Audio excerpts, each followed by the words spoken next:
सृष्टि बचपन से ही दिखने में सुंदर नहीं थी, लेकिन अमीर बाप की बेटी सृष्टि पर उसकी माँ जान छिड़कती। मेरी बेटी कितनी प्यारी है, भगवान सबको सृष्टि जैसी बेटी दे। सृष्टि धीरे धीरे बड़ी होती है। एक दिन सृष्टि की सहेली कहती है, तू दिखने में कितनी अजीब सी है, लेकिन मैं जानती हूँ हम सब में सबसे अच्छी शादी तो तेरी ही होगी। तेरे पापा अमीर जो है।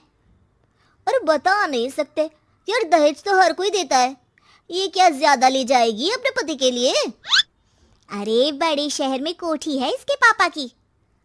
अरे पापा की है ना, कौन सी इसकी है? इसकी होती तब तो कोई भी लड़का इससे शादी कर लेता। अरे पापा की मतलब पापा की है तो मेरी ही है ना? किसने कहा? अब तेरी तो तब होगी ना जब तेरा भाई ना हो। वैसे भी शादी के बाद सारी प्रॉपर्टी भाई के नाम होती है। सृष्टि समझ जाती है कि उसे किसी भी हालत में माँ बाप की सारी प्रॉपर्टी को अपने नाम करना है, लेकिन कैसे? एक दिन सृष्टि का भाई शीनू कहता है, बहन क्या कर रही है? तुझसे एक बात करनी है। अरे हाँ हाँ करना, मैं तो तेरी बहन हूँ। बहन मेरी लाइफ में ना एक लड़की है, बहुत अच्छी है। मैं सोच रहा हूँ माँ और पापा से बात करूँ शादी के लिए। सृष्टि को समझ में आ जाता है कि भाई की शादी होते ही भाभी उसे एक दिन भी घर में बर्दाश्त नहीं करेगी। क्या बात है भाई, बताना कौन है वो? यार वो बहुत अच्छी लड़की है, पढ़ी लिखी है, मेरे साथ जॉब भी करती है। बस एक प्रॉब्लम है। हाँ प्रॉब्लम? क्या प्रॉब्लम है भाई?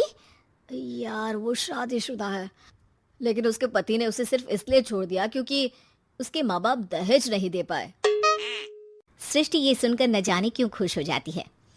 अरे भाई तो क्या हुआ, लड़की तुझे तो पसंद है ना?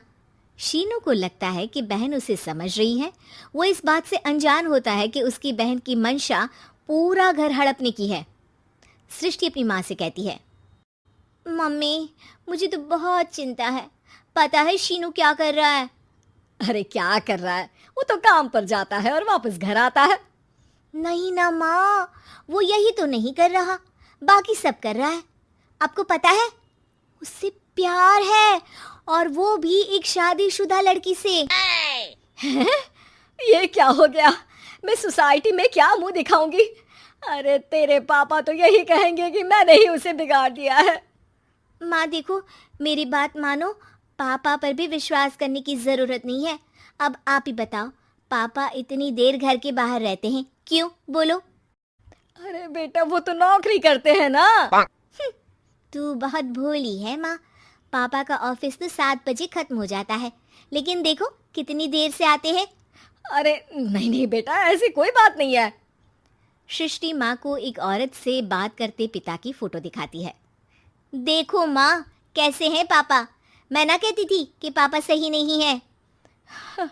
मैं तेरे पापा से बात करूंगी, दे फोटो मुझे। ओ माँ वो तो डिलीट हो गई। लेकिन चल तूने तो देख लिया ना, पापा से बाद में बात कर लेना, और हाँ मेरा नाम बिल्कुल मत लेना। हाँ माँ। अब क्या था, सृष्टि के माँ और पिता के बीच झगड़ा होना शुरू हो जाता है। सृष्टि के मन में क्या चल रहा था कोई नहीं जानता था। एक दिन, माँ सृष्टि के लिए एक लड़का देखा है, वो लोग शाम को उसे देखने आने वाले हैं। और हाँ माँ एक खुशखबरी, मैं और पापा मिलकर एक नया बिजनेस ट्राई कर रहे हैं। शाम को लड़का आता है, सांवले रंग का। सृष्टि को तो बिल्कुल भी पसंद नहीं आता। लड़की की माँ कहती है, लड़की का चेहरा तो कोई खास नहीं, लेकिन अगर मेरे बेटे को आप लोग सेटल कर दें तो मैं उसकी शादी आपकी बेटी से करवा दूं। सृष्टि को लड़का बिल्कुल पसंद नहीं था, उसे भाई पर गुस्सा आ जाता है। लड़के वालों के जाने के बाद कहती है, माँ देखा शीनू मेरे लिए कैसा लड़का लेकर आया, न दिखाने लायक न सुनने लायक, सेटल भी नहीं, वो भी हम करे।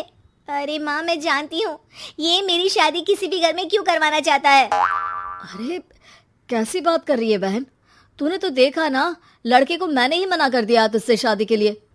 जिसने लड़का बताया था उसने उसकी बहुत तारीफ की थी। बात आई गई हो जाती है, लेकिन सृष्टि का मन शांत नहीं होता। क्या करूं कुछ समझ में नहीं आ रहा। मेरी शादी हो गई तो ये लोग पूरी प्रॉपर्टी शीनू के नाम कर देंगे, मेरे हाथ तो कुछ लगेगा ही नहीं। तभी सृष्टि को आइडिया आता है। वो किसी वकील को फ़ोन करती है। जी देखिए, अगर आपके मम्मी पापा का तलाक हो जाता है तो आपके पिता की आधी प्रॉपर्टी आपकी माँ के नाम हो जाएगी, फिर उसे वो किसी को भी दे सकती है। सृष्टि अब माँ को बेटे के खिलाफ भरती है। माँ, शीनू पर नजर रखा करो, वो जिस लड़की के प्यार में है ना वो शादीशुदा है। यहाँ आएगी, सारा पैसा रुपया जमीन जायदाद सब हड़प लेगी। पापा का भी हाल तुमसे छुपा नहीं है।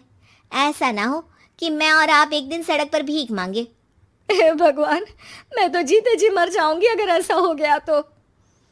ऐसा हो गया नहीं माँ, ऐसा ही होगा। अभी समय है, आगे का सोच लो। मैं तो कहती हूँ पापा से आधी प्रॉपर्टी लेकर अलग हो जाओ। पापा की आधी प्रॉपर्टी भी हम लोगों को अगर मिल जाती है ना तो अगले 7 जन्म सफल समझो। बेचारी माँ बेटी के कहने पर पति से तलाक लेकर अलग हो जाती है। सृष्टि अब पैसों से गाड़ी और अपने दूसरे महंगे शौक पूरे करने लगी। उसके दोस्त भी उसके पैसे इस्तेमाल करते। सृष्टि, कल तुम कहाँ थी? मैं सारा दिन घर पर अकेली थी। तो मैं क्या करूं? मैंने ठेका तो नहीं लिया है ना तुम्हें संभालने का। माँ को सृष्टि से ये उम्मीद नहीं थी। वो बैठकर रोने लगती है। वहीं उसका पति यानी कि सृष्टि के पिता आ जाते हैं।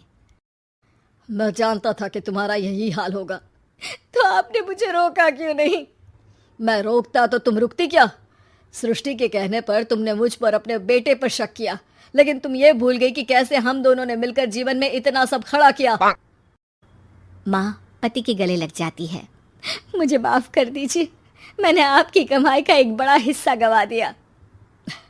कोई बात नहीं, तुम साथ हो तो मैं ऐसी 7 प्रॉपर्टी खड़ी कर दूंगा। तभी वहां सृष्टि आ जाती है रोते हुए। माँ, मयंक ने मुझे छोड़ दिया।